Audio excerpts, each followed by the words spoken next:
Y comenzamos ya con nuestra primera entrevista del día y en esta ocasión me encuentro una vez más bien acompañado de Daniel Zurita, el representante de Nueva Acrópolis y por supuesto hoy nos acompaña para hablar de un tema bastante trascendental para nuestras vidas. ¿Cómo estás, Daniel? Bienvenido. Muy bien, Piero, muy contento de estar en el programa nuevamente. Precisamente hoy vamos a hablar sobre la felicidad. ¿Cómo la encontramos? ¿Dónde está? Se dirá muchas personas, ¿no es cierto? Y como siempre desde la perspectiva filosófica de Nueva Acrópolis, porque hay teorías bioquímicas, psicológicas, pero vamos a darle un enfoque filosófico esta vez. Claro, ahora, si lo ponemos un poco en la práctica, muchas personas pueden pensar que la felicidad está en la parte económica, ¿no? Con el hecho de obtener terrenos, carros, casas, etcétera. Otros de repente lo miran desde la parte del poder también, ¿no? Sí, y acá lo importante sería empezar definiendo qué es la felicidad. ¿Qué es la felicidad? Bueno, los diccionarios nos suelen explicar que la felicidad es el estado de satisfacción que desarrollamos después de haber obtenido un bien. Ok. Tal vez el problema de esto es que la felicidad, según esta definición, duraría tanto como la naturaleza del bien. Vamos a poner algunos ejemplos, Ya, ¿no? a ver. ¿Cuál es tu plato de comida favorito, Piero? A ver, un ajicito de gallina. Uy, qué rico. ¿Qué pasa si es que te comes un ají de gallina dentro de un par de horas que ya es el almuerzo? En el momento quedo saciado, feliz y contento. Claro, porque es un estado de satisfacción después de haber obtenido algo que para ti es un bien. Pero con sinceridad, ¿cuánto te dura esa felicidad por haberte comido el ají? Toda la tarde, lamentablemente, ¿no? Y después vuelvo a tener otro antojo y ya para la cena quiero comer otra cosa. Y eso si es que no te sobreviene un problema antes, porque si terminas de comer y te dan alguna mala noticia, ese estado de satisfacción Cambia, fue muy claro. pasajero. Pero habrán otros bienes, imagino, que nos puedan reportar una felicidad que dure más tiempo, ¿no? No sé, por decir, una meta que te gustaría lograr este año a ti A particular. ver, me encantaría comprarme un carrito. Ahí está. Necesito 0 kilómetros. Una meta interesante, ¿no? ¿Y cómo crees que te sentirías cuando te entreguen las llaves del carro? Oye, creo que como todo feliz, saltando de un pie, hermano. ¿Y cuánto tiempo crees que te dure esa felicidad? ¿Toda la vida? No, lamentablemente no, pues no pasa. Sí.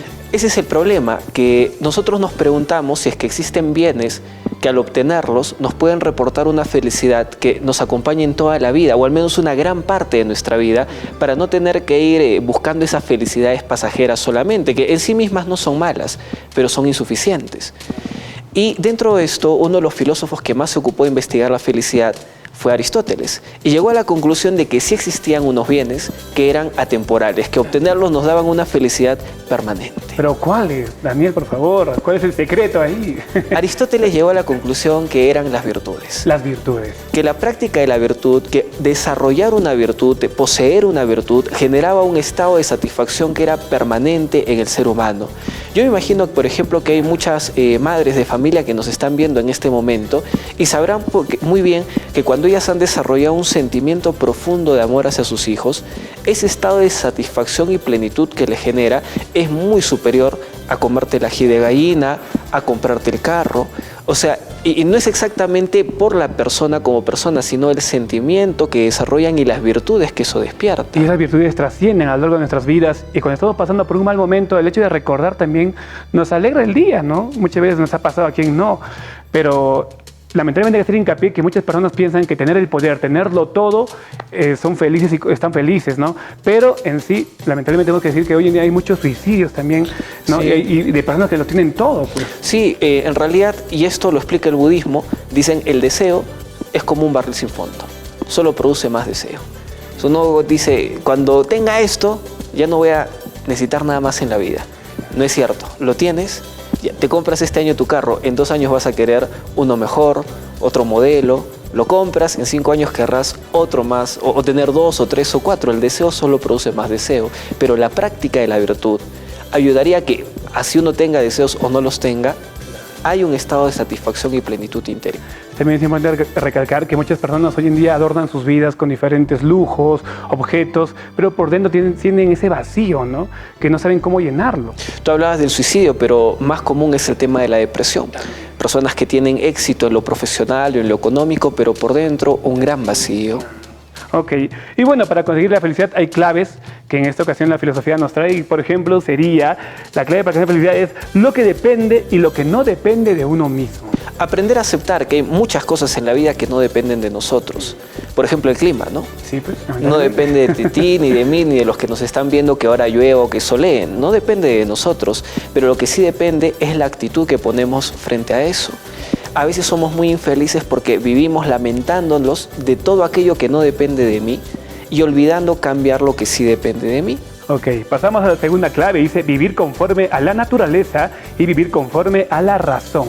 Bueno, acá nuevamente Aristóteles planteaba que hay que diferenciar nuestra naturaleza. Somos animales, somos seres humanos. Filosóficamente, como lo pensaba él, el ser humano era algo diferente al animal, algo que había trascendido al animal. Entonces Aristóteles consideraba que si nosotros nos dejamos guiar en base a la naturaleza de los animales, que básicamente es vivir para satisfacer nuestros instintos y las sensaciones nada más, no íbamos a ser felices. Aristóteles consideraba que aquella persona que su único o su prioridad en la vida para llegar a la felicidad era placer tras placer, instinto tras instinto, sensación tras sensación, iba a llegar a ese mismo vacío interior.